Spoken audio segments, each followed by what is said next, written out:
of San Andres Dumrog Elementary School, Mrs. Karen P. De La Cruz, to our barangay officials headed by our motherly Punong Barangay Honorable Evelyn P. Ruiz, to our Kagawad and Committee on Education, Honorable Alfredo C. Castro, kaimaw man ang anang Kagawad, Honorable Edwin Magarso, and Honorable Nietzsche Angusto.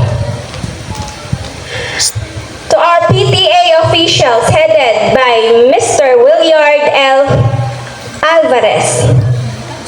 To the brilliant teaching staff of Nauring Elementary School headed by the active head teacher 3, Mr. Ramon D. Villanueva. To the proud parents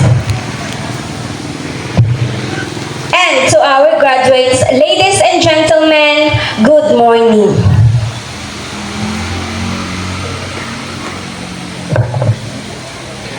Kang ako ging-imbita as your guest speaker sa kadyang nga okasyon, napuno it excitement kag kalipay ang akong tagipusoon. Hay magabalik ako sa akong eskwelahan, ang una nga lugar nga akong nahamutan. Nauring primary school sa tuanay gintawag, lugar nga hindi gid malipatan, my dear alma mater, nga nagtao sa akon it mapag-un nga pundasyon. Pagpasalamat sa akon nangin maestra, mga mahugod kag may dedikasyon. Ang akon pagka-maestra na puno kang kolor kag nangin mabinungahon, kang ako nangin maestra man sa eskwelahan nga marapit sa akon tagi pusoon. Ang akon hantok nga pagpasalamat sa inyo pag-imbita sa Nauring Elementary staff headed by Sir Ramon A. Villanueva. Ako masinadyahan sa gintao nga tsansa nakabalik Ruman Rugya mag-atubang sa inyo bilang guest speaker pa. Sa kadya nga okasyon, nangin preska sa akon paminsaron. Sang katuanay kang ako man elementary day graduation. Perfectly as this, nagapungko man ako parehas sa inyo sa kaya nga okasyon.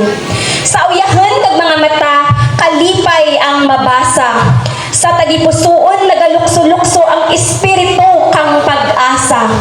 Nagapati man ako as guest speaker, nagapamati man sa guest speaker sa ana mga tinaga. No one would tell once nga ang bata ni Untot kag Inday Nida, nga ang akon tatay sa Kamananggete agsador kag mangunguma, nga ang akon nanay nagapangamuhan kag nagalibad kang laswa, mangin maestra kag mangin guest speaker pa. Again, no one would tell once, but what I can remember is what I became once.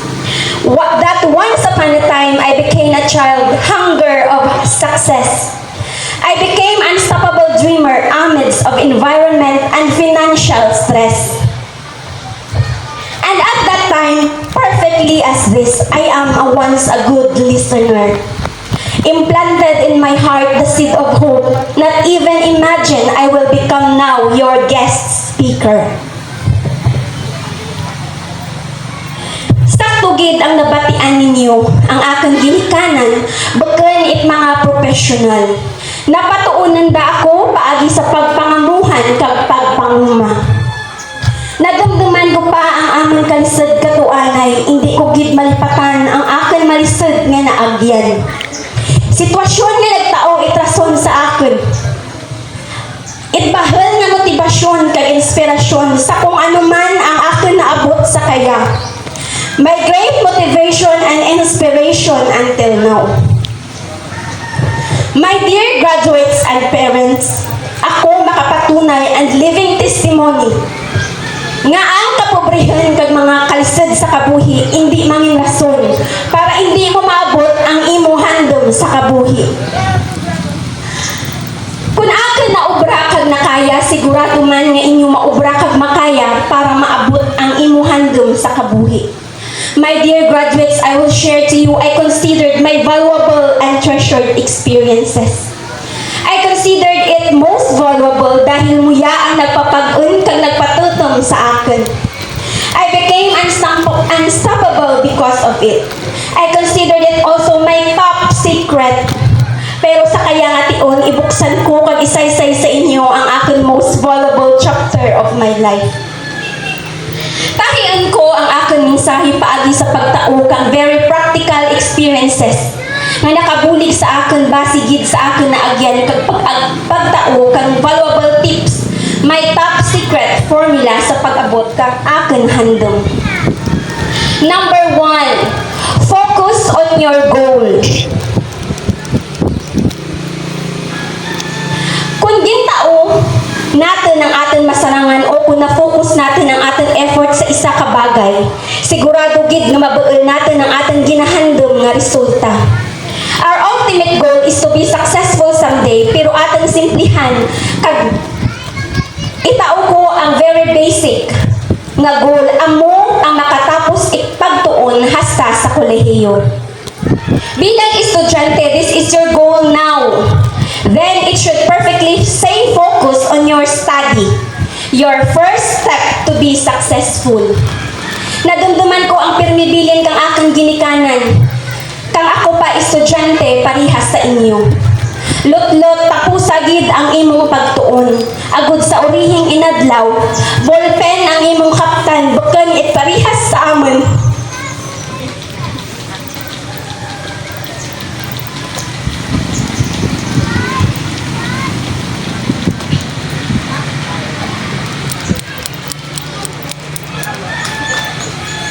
Bakan it parihas sa amon. Nga amon ginakaptan garab. Ginasakripisyuhan naman ikaw sa pagtuon. Gani kung ginapatuon ikaw, tuon ikaw, itmayad. Okay, pasensyahin, gidahangin na ba akong luha?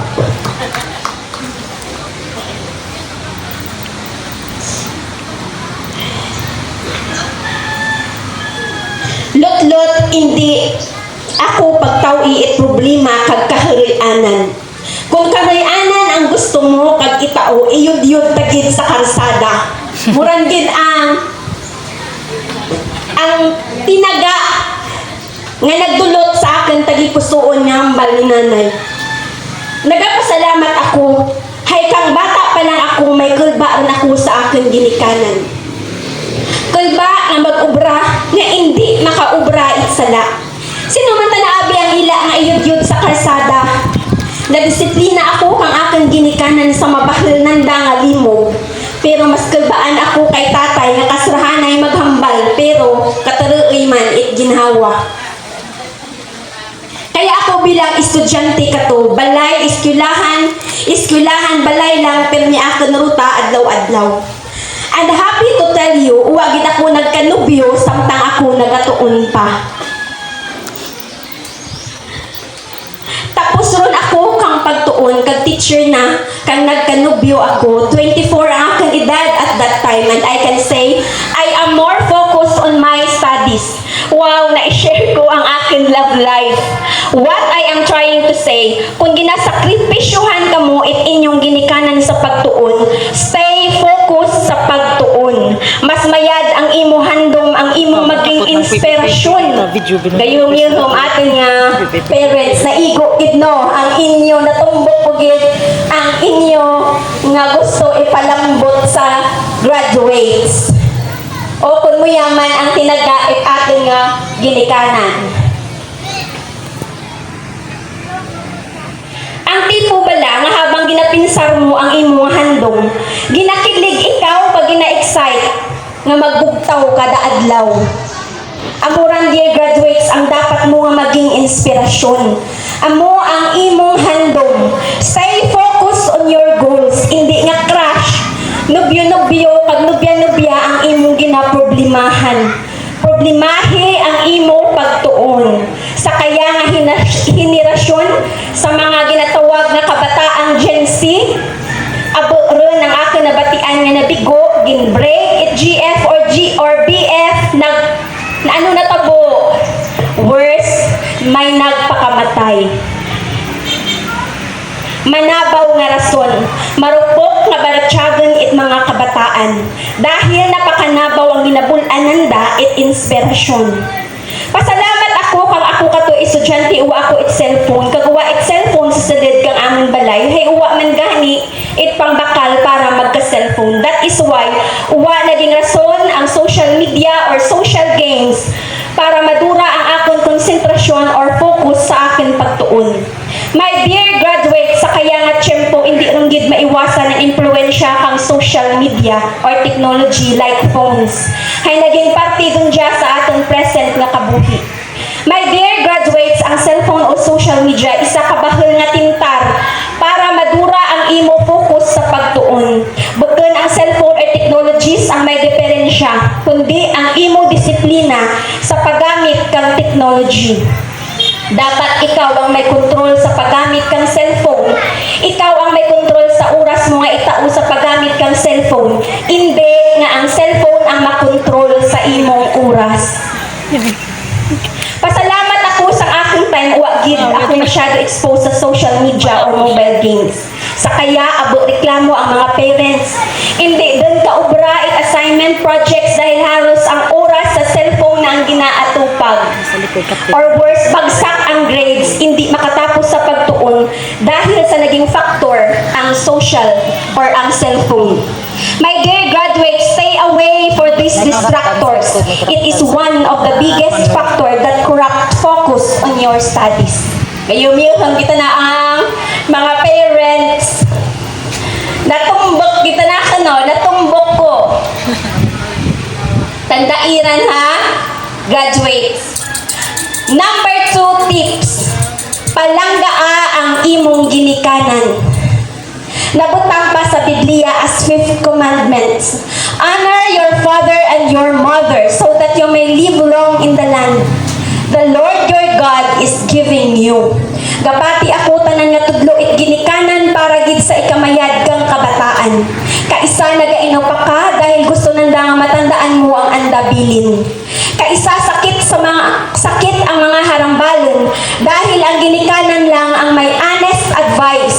Sakit man pamatian but truth really hurts para makita mo ang imong sala. Pasalamat kamo kung may nanay kag tatay nga nagasermon sa inyo. Patunay ran nga palangga nanda ikaw. May pakialam sanda sa inyo kag may pakialam sa imo nga maging future. Iba-iba man ang paraan it pagdisiplina it aton ginikanan. Iba-iba ang sitwasyon sa aton balay. Pero bisan ano kalain ang imong ginikanan, lain man sa imo pananaw o kun lain sa iba. Baliktaran man ang kalibutan, ginikanan mo ran. Kaisa sa sulod it balay, marugyan nga uwa it pagkaintindihanay. Pero at the end of the day, ginikanan mo ran. Palanggaa ang imong ginikanan. Nadisiplina ako kang aking ginikanan sa anda mabahol nga limog. Sa katugin na panisgan man ako ginasirmonan, it malawig na sermon, high pitch paman. Nabalbal man ako katuanay, may kahadlok ako sa aking ginikanan. Kulba nga rason naging pati kaging sunod ko, sanda kang ako estudyante. May naghambal pa sa pira kuno kaadlaw, marebelde ako. Makasawa itimprano, mapuot ituon. Anyo nga pag-underestimate kag insulto ang akin na agom, kapin sa akin ginikanan.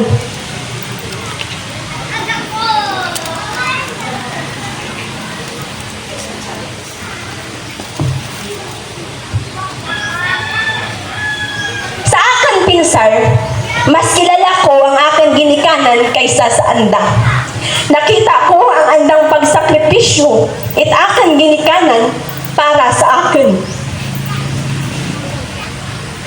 Sino aking patihan? Sanda nga nag-insulto kag mapa-apekto ako? O kung ang aking ginikanan nga nag-sakripisyo para sa akin? Rason nga mas makilala ko pa ang aking ginikanan kag mas palanggaan kag ginapalangga ko ang aking ginikanan. My dear graduates, ang imong ginikanan ang deserve nga manginuna mo nga inspirasyon. Ang imong ginikanan ang deserve mo nga i-treat ag i-date sa imong una nga sweldo. Ang imong imong ginikanan ang karapat-dapat nga suklian it imo nga pagpalangga. Ang imong ginikanan amo ang nagapalangga sa imo it matuod-tuod kag handa nga isakripisyo ang tanan para maabot mo ang imong handom.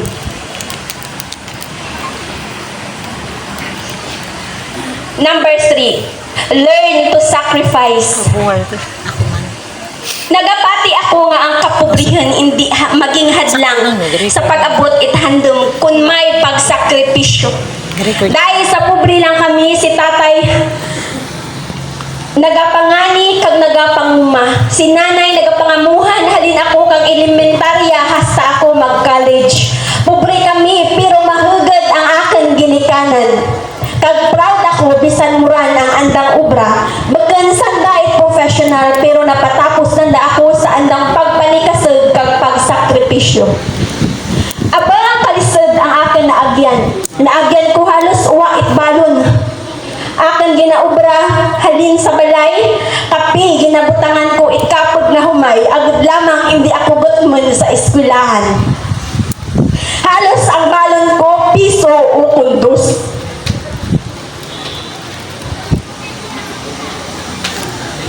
Ibakal ko ran it akin paborito, katuanay may safari o kun mulido. Kag mag-inam it darwa ka baso nga tubig. Busog ron ako. Hasta nga nag-grade 5 ka nag-grade 6 ako sa Bagong Bayan. Dahil halos ang kwarta nga ginataon ni nanay asa lang sa pambakal it safari o it budget para sa pamasahe. Ginapanaw ko halos adlaw-adlaw aga hapon paadto sa Bagong Bayan. Gaagi ako sa Igualdad hasta ako mag-high school. Halos adlaw-adlaw ginapanaw ko halin sa nauring hasta PNBHS.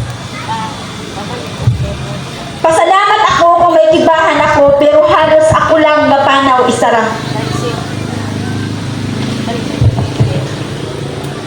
Kaisa din gani, bisan may pamasahe pa, gusto ko magpanaw. Agad may kwarta ako nga sukton para sa akong project. Agad hindi rin ako magnayo pa kay nanay kag tatay. Kisa, may nagamulo dyan sa akin sa Igualdad kung ako mag-agi. Panaw rumanlot? Haad ante. Haad kol, exercise ya ang akong sabat. Pero sa tuod, uwa ako itpamasahe. Nag-college ako, budgeted man, sobra gid katipid. Gadara ako, it ginamos. Ukon mga baog, naging baog ni nanay. Kag may stock lagi ako karan sa boarding house. Para kung uwa ron, it budget pang bakal it sara. Hay ka isa, ginbayad pa sa project. Kag sa mga need na handouts na ipa-photocopy. May sara ron ako nga ginamos. Naagyan ko, halos kulang gid ang aking allowance. Naagyan ko, pamasahi lang gid pa ibahay ang idawat ni tatay. Si tatay gataong it allowance dahil si nanay kapangamuhan sa Tibiao kay nang Marina sa anay katutang college ako. Mahambal lang si tatay. Ipadala ko lang lot sa estudyante nga nagaulian ang imudugang nga allowance. Hay naga pa maabot si nanay mo ukon mahambal imaw. Itao ko sa Merkules, idawat ko sa nagauli. Hay sakturan, ang binta ito ba, tipunon ko, kag ipadala.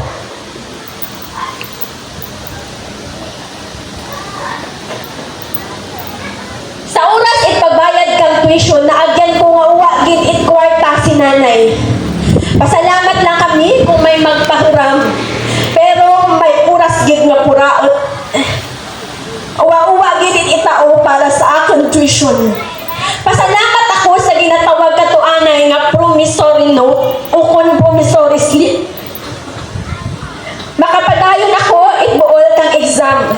Makapadayon ako ituon. Sa tuod lang nakagraduate ako.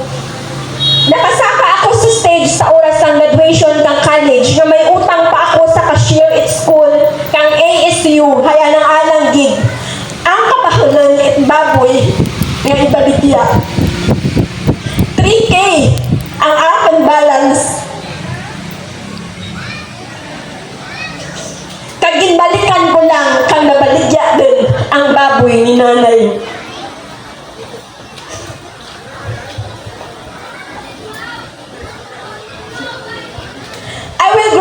opportunity nga pasalamatan ng aking manong. Si Manong Sansan.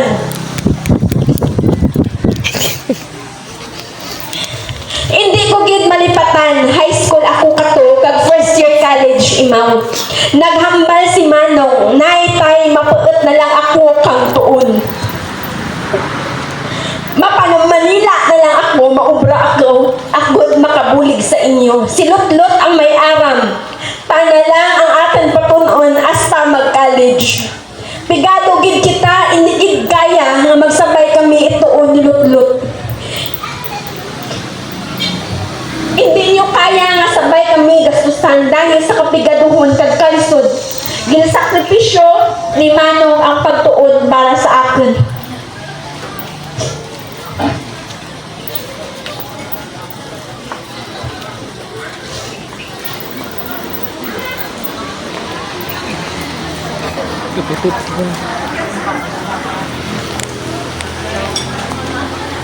Agad ako makatapos. Salamat gid nung Sansan sa imo sakripisyo kag bulig man sa akin. Aba ang akin na agyan nga pagsakripisyo, pero sa likod kang akin pagsakripisyo, amo ang mas bahol nga pagsakripisyo it akin ginikanan. Si nanay kag si tatay ay nangin matutom sa tunga it pagtiraw kag kapigaduhon. Ang anda pagsakripisyo amo man ang nagapabaskog sa akin buot. Kag nagapatutom man nga makaya ko ang kalisod sa akin nga pagtuon. Akin ginapinsar. Uwa gani nagasuko ang akin tatay nga init kag uran ng andang ginasuray sa pagpangani.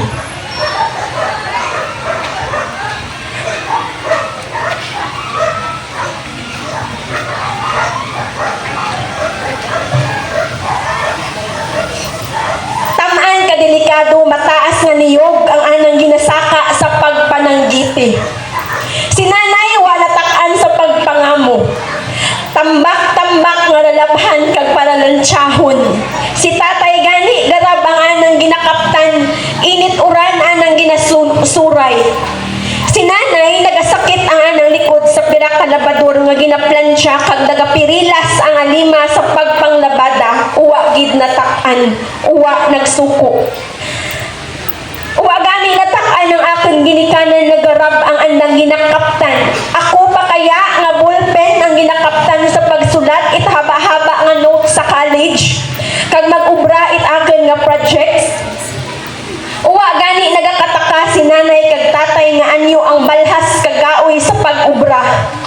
Ginapinsar ko ang andang pagsakripisyo kag nagapabaskog sa akin nga makayanan ko ang duyog kag pagpamulaw it review hasta mag-alauna. Bugtaw man kang alas 5 agad mag-review. Mura na aking ginapinsar sa pagpamulaw kag pag-review kag kung nagaoy man ako sa aking pagtuon. Ang aking ginikanan, ang aking lucky charm ang nagatao sa akin it inspirasyon. My dear graduates, sure ako bilang estudyante, abo ang maagyan mo nga pagsubok ukon pagtiraw. Kabay, hindi manginason nga ikaw mangin maluya, kundi magpapag-un kang magpatutom sa imo kabuhi. Malampasan mo kung ano mo man, kung may pagtiyaga, pagtiis, kag pagsakripisyo. Ang makatapos ipagtuon, amo ang nakita natin nga sigurado nga solusyon, agad makatibalwas sa atin kapobrehon.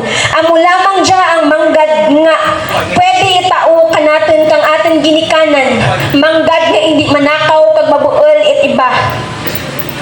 Hindi pag-uyangi ang ginatao sa imo nga opportunity nga makatapos ituon. Pahalagahi ang imong edukasyon. Pang-apat, daliin lang, 5 lang yan. Maubos ang sipon kay kuno. Number 4, know your deepest why. Sa kaya, masabat niyo bala, my dear graduates, what is your deepest why? I-simplify pagid natin. Ano ang purpose it imo kabuhi? Dahil sa akin tanan nga naagyan, bata pa lang ako, nagtubo ron sa akin pinsay nga dapat ako ako makatapos ito akin pagtuon. Antuson ko ang tanan para malabot dya. Hindi man ako mapatay, bisan ginamos ang sura. Magsura ang kapi, ihalo sa humay, ang mantika nga may sangkidit nga asin. Hindi man ako mapatay, basin panawon ko pa adlaw-adlaw. Halin sa nauring hasta sa eskwelahan, kang PNVHS. Ginatanon ko sa akin paminsaron nga dapat ako makatapos itoon dahil hindi lang niya akin nagninhandom, kundi nanginhandom kang akin ginikanan. Bukod lang ako isara ang nagasakripisyo, labaw sa tanan ang akin ginikanan. Kang nakatapos ako itoon, ang naging deepest why ko makabulig ako kag makabalis sa akin ginikanan. Kaya fresh graduate ako habang nagahulat episode kang teacher board exam. Nagsabag lagi ako sa obra, pinsar ko. Nakatapos ron ako itoon, hindi dapat ako maging tambay. Kaya nakaubra ako as tindera sa Gonzales Pharmacy ni Madam Julepra. Nagtyaga ako lisod magbasa it reseta kang bulong dahil sa tuod bukan man ako it pharmacist. Pero gintyagaan ko agad lamang makasweldo kag makabulig na financially sa akin pamilya. Naging part-time tindera man ako kang mga lambong sa Baklaran kag Chinese ang akin amo.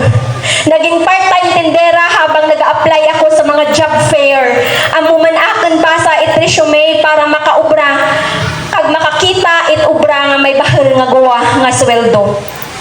Sa pinsar ko, halimbawa, hindi ako makapasar sa board exam, may disente man ako nga obra. Padayon ang akin pagbulig sa ginikanan ko. Nagbaal man ako kang passport.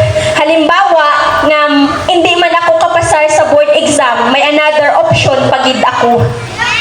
Kag sa kalagitnaan it akin nga pag-apply, sakto man nga na-release ang board exam, kag thanks God, nakapasa ako. Sakto sa akin pag-uli rigya para sa pag-attend kang oath-taking ceremony sa pagkamaestra. Amo man ang pagtawag it PLDT call center nga mag-report ako asap sa Ortigas as night shift call center agent. Sa pinsar ko, mayad gid mag-timing ang Ginoo. Amo dya, may plano ang Ginoo sa akin. Kag ginasarig ko sa anatanan, and the rest is history. Nalabot ko nga makabulig sa akin pamilya hasta sa naging deepest why ko amo ang mapatuon ng akin libayan kag magkakurso. Uwagin ako nagpangasawa kung uwa nakatapos ang akin libayan sa pagtuon. My dear graduates, kung mag-abot kita sa punto nga daw gusto ron natin mag-give up, feeling mo hindi mo ron kaya, balikan mo kung ano ang imo deepest why. What is your purpose? Kag mangin rason mo dya para mapadayon ikaw nga magbangon adlaw-adlaw. Manhaw worth it tanan ang imo pag-antos. You will persevere all adversities in life because you know your deepest why. And last but not the least, my secret formula is God. Sa oras na kita maluyang, mabugat ang ating ginapinsar nga problema, ang Ginoo amugid ang makabulig kag makapapag-on sa aton. Sa mga oras nga ako kag ang aking pamilya makaagom kang insulto kag gina-underestimate, naging moto kang aking pamilya. Sa migid ang bal ni tatay, may ilang sanda, may Diyos man ang kalibutan. Sa oras nga feeling ko hindi ko ron kaya, sa Ginoo ako nagapabutsyag it akin baratyagan. Ang Ginoo ang nakamaan itanan nga mga luha nga nag-agay.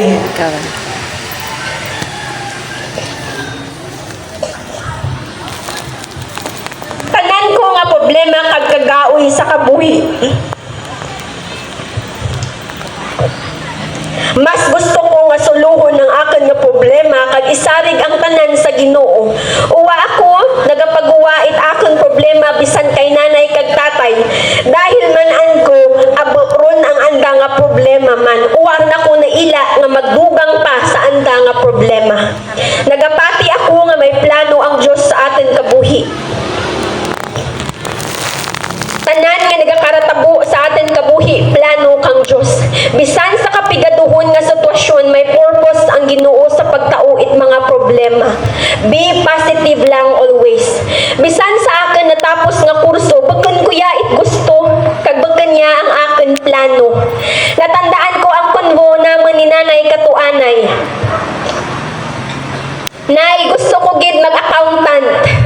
Nay, qualified rin ako sa scholar sa NVC Kalibo.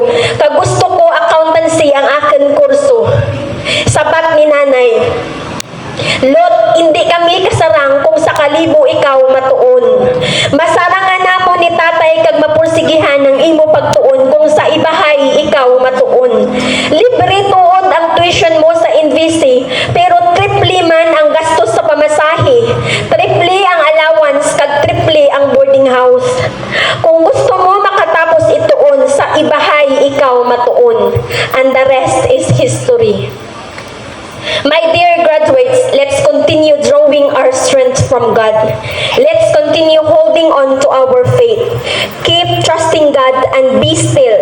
May manami nga plano ang Diyos sa imo kabuhi. And to summarize my secret formula, 1. Focus on your goal. 2. Love your parents. 3. Learn to sacrifice. 4. Know your deepest why. 5. Faith in God. Kabay nga may nagpabilin man sa inyo paminsaron kag tagipusoon sa akin nga mga mensahe. Iba-iba man ang ating sitwasyon, tanan kita nakaagom kag makaagom gid kang mga pagtiraw hay bukon it mahulas ang paglabot it atin handom. Matyaga lang ang sakit, ukon ang kagaoy sa kada mo pag-atubang sa mga pagtiraw. One day, it will be your success testimony and you will be proud and grateful because of it. Mas imo mapahalagahan ang imo naabot nga mga bagay kung imo dya pinaghirapan. I am very excited to hear your own success testimony because one day, one of you here will become a guest speaker someday. I am sure it will be a very unique and very inspiring success testimony. Just remember, if you succeed, be humble and always your feet in ground. Graduate, make your own success life story. Thank you, and once again, congratulations, dear graduates, and to the proud parents. Thank you for teaching me.